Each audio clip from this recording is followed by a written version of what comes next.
ইসরায়েলের আকাশ ভেদ করে নেতানিয়াহুর সামরিক আস্তানায় পড়ছে ইরানের মহাশক্তিশালী অস্ত্রের বারুদ, যার আগুনে মুহূর্তেই পুড়ে ছাই ইহুদিবাদীদের গুরুত্বপূর্ণ স্থাপনা। কিন্তু এই ঘটনা কি সত্যি ঘটেছে? ইরানকে আর হালকাভাবে নেবার সুযোগ নেই। দেশটি এবার দেখিয়ে দিয়েছে তাদের সামরিক ও বৈজ্ঞানিক সক্ষমতা। ইসরায়েল ও যুক্তরাষ্ট্র সহ পশ্চিমাদের বুক কাঁপিয়ে ইরান হাজির করে ফেলেছে দেশটির অন্যতম শক্তিশালী এক অস্ত্র। সেই অস্ত্রের মাধ্যমেই মধ্যপ্রাচ্যে নিজেদের শক্তির জানান দিল তেহরান।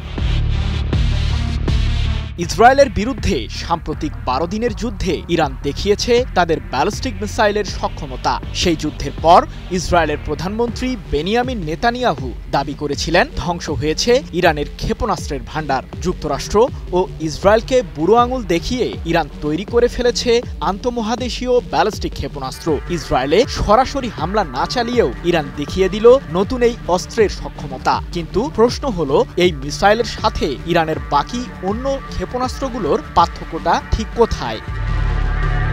অবশ্যই না। বিশ্লেষকরা বলছেন, আঞ্চলিক শত্রুদের মোকাবিলা করার পাশাপাশি আন্তঃমহাদেশীয় ব্যালিস্টিক মিসাইল দিয়ে মূলত দীর্ঘ দূরত্বে থাকা শত্রুর আস্তানা ধ্বংস করাই মূল লক্ষ্য। আর এক্ষেত্রে ইরানের টার্গেট হয়তো যুক্তরাষ্ট্রেও সরাসরি হামলা করা। এদিকে নতুন এই মিসাইলটির সফল পরীক্ষা চালানোর কথা নিশ্চিত করে ইরানের পার্লামেন্ট সদস্য মোহসেন জাঙ্গানে বলেন, সম্প্রতি আমরা দেশের সবচেয়ে উন্নত ক্ষেপণাস্ত্রগুলোর মধ্যে একটির সফল পরীক্ষা চালিয়েছি, যেটি আন্তঃমহাদেশীয় ব্যালিস্টিক ক্ষেপণাস্ত্র। 20 সেপ্টেম্বর এক প্রতিবেদনে বিষয়টি নিশ্চিত করেছে যুক্তরাজ্য ভিত্তিক সংবাদ মাধ্যম ইরান ইন্টারন্যাশনাল।